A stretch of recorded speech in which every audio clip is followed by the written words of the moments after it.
Hi, I will be talking about being pro-life versus pro-choice, and I'll be arguing on the pro-life side, and I'll tell you what it means for me being pro-life. I believe it is my moral obligation to be pro-life instead of pro-choice. The biggest argument for this is when life begins. This has always been an argument when this discussion has been brought up in politics and just in conversation. Pro-choice argues that life does not begin at conception, and it's just tissue. Science has showed lots of evidence that this is wrong, and life does begin at conception. When human sperm fertilizes the egg, it makes a cell right away called the zygote cell. This cell, within it can be found DNA that matches that of the mother and the father, and molecular structure that is humanoid in nature.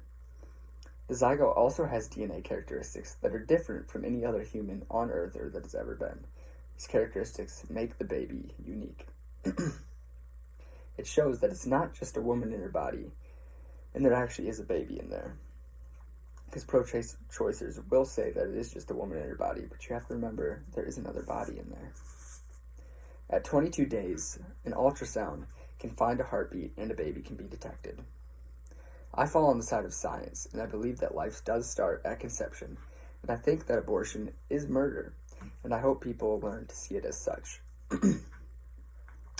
Much of the arguments that pro-choicers have is unwanted pregnancies, and yes, these are horrible, and unwanted pregnancies are hard for any woman. But there are places all over the U.S. that help women, and they're pro-life, and they will help these women find ways to have the baby. They are funded by charity, and they give guidance, support, help find jobs, resources for the woman, and try to find ways that they can help. Young mothers can always try to get help from the government as well if they do not have enough funds to support their baby. And the worst possible scenario, but it still can happen, is that they put the baby up for adoption. Yes, it'd be hard to get rid of your baby, but it's still better giving that baby a chance at life.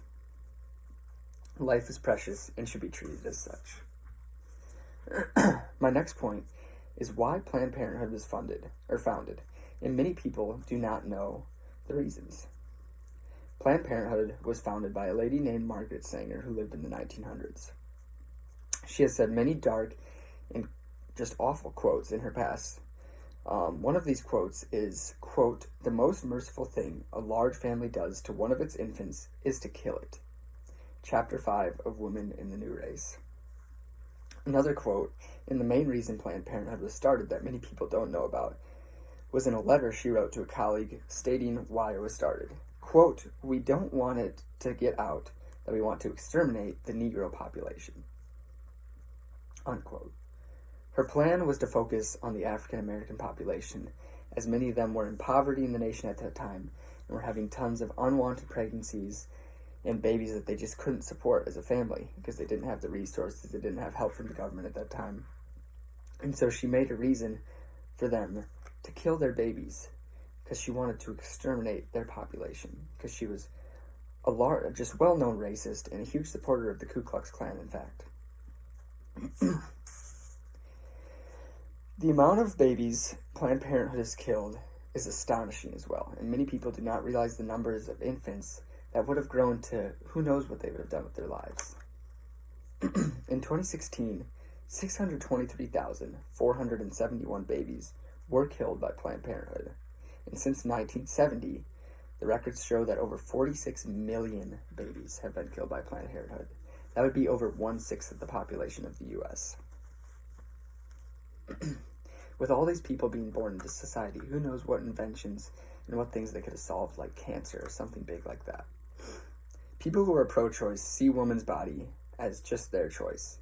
But what about the babies inside the body? Does that baby get a choice? Or do you just snuff its life out?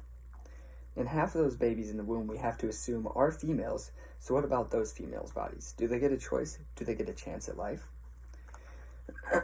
All this just leads me to believe that all life is special and should be given a chance. I think abortion is murder, and science backs that up. Life is amazing, and we should always try to protect it and keep it for anything possible. Who knows what one baby's life could do?